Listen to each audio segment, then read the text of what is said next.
명치 끝을 눌렀을 때 유독 따뜻하게 만져지거나 답답함이 쉽게 가시지 않는 분들 계시죠? 검사에서는 특별한 이상이 없다는데 속은 계속 불편하고요. 밥을 먹고 나면 더 답답해지고 트림이나 가스도 잦아집니다. 이런 분들 중 상당수가 병원 가기 전에 검색부터 합니다. 혹시 담젓병이 아닐까?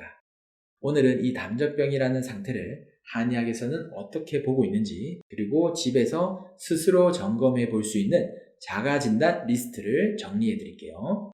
막연한 불안이 아니라 내 몸 상태를 정리하는 기준을 드리겠습니다.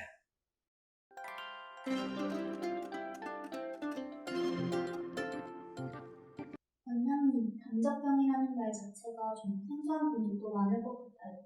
정확히 어떤 개념인가요? 담적은 쉽게 말하면 소화 과정에서 제대로 처리되지 못한 노폐물이 위장관 주변에 쌓이면서 다양한 불편 증상을 만드는 상태를 말합니다. 한의학에서는 이 담이라는 물질이 기혈순환을 방해하고 위장의 움직임을 둔하게 만든다고 봅니다. 중요한 건 병명이라기보다는 상태 개념에 가깝다는 점이에요. 그래서 검사에서는 이상이 없다고 나오는데 증상은 분명히 존재하는 경우가 많습니다. 명치가 딱딱하게 느껴지는 것도 그 신호일 수 있나요? 그럴 수 있습니다. 명치 부위는 위와 밀접한 위치라서 소화 기능이 떨어지거나 위장 운동이 둔해지면 긴장과 압통이 잘 생깁니다. 실제로 관련 연구들을 보면 구조적 이상이 없는 기능성 소화불량 환자에서 상복부 압통과 근긴장 증가가 흔히 관찰됩니다. 이런 경우 한의학에서는 담적과 연관지어서 해석합니다. 그럼 자가진단은 어떤 식으로 해보면 좋을까요? 정확한 진단은 당연히 진료를 통해서 이뤄져야 하지만 병원에 가기 전에 내 상태를 점검해 보는 건 의미가 있습니다.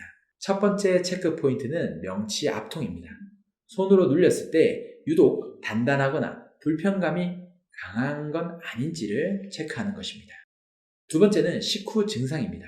조금만 먹어도 더부룩하고 답답함이 오래가지 않는지. 세 번째는 트림이나 가스입니다. 잦은 트림, 시원하지 않은 트림이 반복된다면 위장 내의 정체를 의심해 볼 수 있습니다. 소화 말고 다른 증상들도 담젓과 관련이 있을까요? 많습니다. 대표적인 게 가슴 답답함, 목에 뭔가 걸리는 느낌, 이유 없는 두통이나 어지럼증입니다. 이게 왜 위장 문제랑 연결되느냐고 묻는 분들이 많은데 한의학에서는 위장 기능 저하가 전신 순환에 영향을 준다고 봅니다. 실제로 한 논문에서도 위장관 운동 이상이 흉부 불편감, 비특이적 통증과 연관된다는 보고가 있습니다. 담젓병 자가진단 리스트를 정리해준다면 어떤 항목들이 있을까요? 정리해보면 이렇습니다. 첫째, 명치를 눌렀을 때 딱딱하거나 아프다. 둘째, 식후 더부룩함이 2시간 이상이 지속된다. 셋째, 트림이나 가스가 잦은데 시원하지가 않다. 넷째, 속이 불편할 때 가슴이나 등까지 답답해진다. 다섯째, 특별한 이유 없이 피로하고 머리가 맑지 않다. 이 중 여러 개가 반복된다면 단순한 소화불량으로만 넘기기보다는 상태의 점검이 필요합니다. 이런 증상이 있으면 바로 치료를 시작해야 하나요? 중요한 건 무작정 겁먹을 필요는 없다는 것입니다. 다만 오래 방치하는 건 좋지 않습니다. 담적 상태가 오래 지속되면 위장 기능 회복이 더뎌지고 식사량이 줄면서 전반적인 체력 저하로 이어질 수 있어요. 한 연구에서도 만성소화불량 환자군에서 조기 관리가 증상 호전에 더 유리했다는 결과가 있습니다. 생활 습관 쪽에서 조심해야 할 부분도 있을까요? 네, 있습니다. 자가진단에서 여러 항목이 해당된다면 식사 속도부터 점검해 보세요. 빨리 먹는 습관, 야식, 과도한 카페인은 위장 운동을 더 둔하게 만듭니다. 또 스트레스를 받으면 바로 명치가 답답해지는 분들, 이런 경우도 담적과 연결해서 봅니다. 실제로 스트레스와 위장관 기능의 상관관계는 여러 저널에서도 반복적으로 보고되고 있습니다. 마지막으로 담젓병을 의심하는 분들께 해주고 싶은 말이 있다면요? 담적이라는 개념은 내 몸의 소화와 순환이 어딘가 막혀 있다는 신호로 이해하시면 됩니다. 중요한 건 혼자 인터넷 정보만 보고 단정 짓지 않는 겁니다. 자가진단은 기준을 세우는 도구이지 결론이 아닙니다.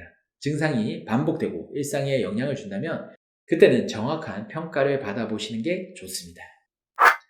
명치 끝이 딱딱하다는 느낌 그냥 넘길 수도 있지만 몸이 보내는 신호일 수도 있습니다. 담적병 자가 진단은 겁을 주기 위한 게 아니라 내 상태를 정리하기 위한 과정입니다. 오늘 말씀드린 체크리스트를 통해서 스스로 한번 점검해 보시고 필요하다면 전문가의 도움을 받으시길 권합니다. 내 몸을 이해하는 게 치료의 첫걸음입니다. 시청해 주셔서 감사합니다.